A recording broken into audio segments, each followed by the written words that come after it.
So while we at it, I just got this mount for my tablet, for my iPad. Let's see how it holds up while we at it. I'm just gonna make a review on this as well.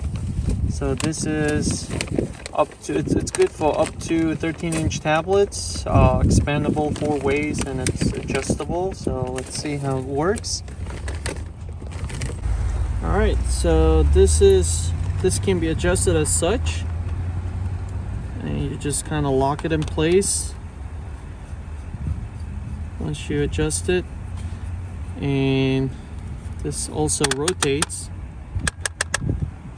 and then this piece right here, this dial, you can actually expand it and shrink it depending on the size of your cup holder, so which is really nice. And to remove this piece, just kind of pinch this like this while you're holding it, and you can remove it, get it out to install it on your tablet.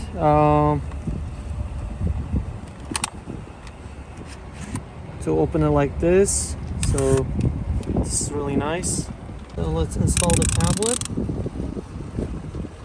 iPad. There you go.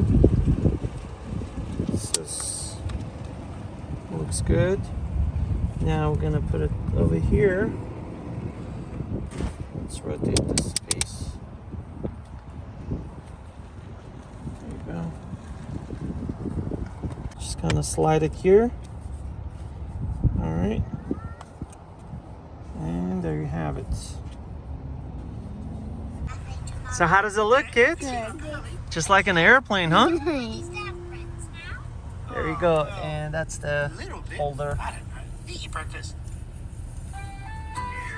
right, I think it's a pretty solid holder. Thumbs up.